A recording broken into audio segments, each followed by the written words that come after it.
Hello, hi. ഞാൻ നിങ്ങൾക്കൊരു അയിലേൻ്റെ മുളച്ചൻ കാണിക്കാൻ പോകുകയാണ്. തലശ്ശേരി കണ്ണൂർ സൈഡിൽ അയില കുറച്ച് മുളക് പൊടി മഞ്ഞൾ പൊടി ഉപ്പിട്ടിട്ട് ഒന്ന് അതിൽ പെരക്കി വെക്കുക. ശേഷം ഗ്യാസ് കത്തിച്ച് കടായി വെച്ചിട്ട് കുറച്ച് ഉള്ളി, തക്കാളി, വെളുത്തുള്ളി, കരുവേപ്പില, ഇഞ്ചി ചെറുങ്ങനെ മുറിച്ചിട്ട് എല്ലാം കൂടിയിട്ട് അതിലിട്ട് കുറച്ച് പച്ച വെളിച്ചെണ്ണ ഉറ്റിച്ച് കൊടുക്കുക. എന്നിട്ട് അതിന് വേണ്ടുന്ന ഉപ്പ്, മഞ്ഞൾ, മുളക്, വാളംപുളി പൊതിർത്ത് അത് കുറച്ച് വീഞ്ഞ് കൊടുക്കുക. എന്നിട്ട് അതിൽ വേണ്ടുന്ന മഞ്ഞളും മുളകും ഉപ്പും എല്ലാം ഇട്ടിട്ട് അതിന് വേണ്ട വെള്ളം ഒഴിച്ചിട്ട് അതിനെ നല്ലോണം തിളപ്പിച്ച് ഒന്ന് വേകുന്ന പോലെയാകുമ്പോൾ നമുക്ക് അതിൽ പെരക്കി വെച്ച മീനെല്ലാം ഇട്ട് കൊടുക്കുക. അതിന് വേണ്ടുന്ന വെള്ളവും വെച്ച് ഒന്ന് മൂടി വെക്കുക.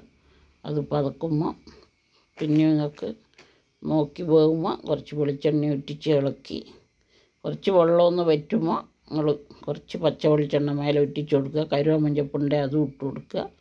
അതിൻ്റെ ശേഷം അതിൻ്റെ ഉപ്പും മുളകും എല്ലാം ഒന്ന് നോക്കുക, ഉപ്പും മുളകും കാര്യമെല്ലാം. എന്നിട്ടത് ഒന്ന് ഇളക്കി മൂടി കുറച്ച് പച്ച വെളിച്ചെണ്ണ മേലെ അങ്ങ് ഇട്ടിച്ച് കൊടുക്കുക. അങ്ങനെ നമ്മളെ അയില മുളച്ചൻ അങ്ങനെ വേറെ ഏതെങ്കിലും ഒരു ഡിഷുമായിട്ട് ഞാൻ പിന്നെയും വരാം. നിങ്ങൾക്ക് ഇഷ്ടപ്പെടുമെന്ന് തോന്നുന്നു. ബായ്.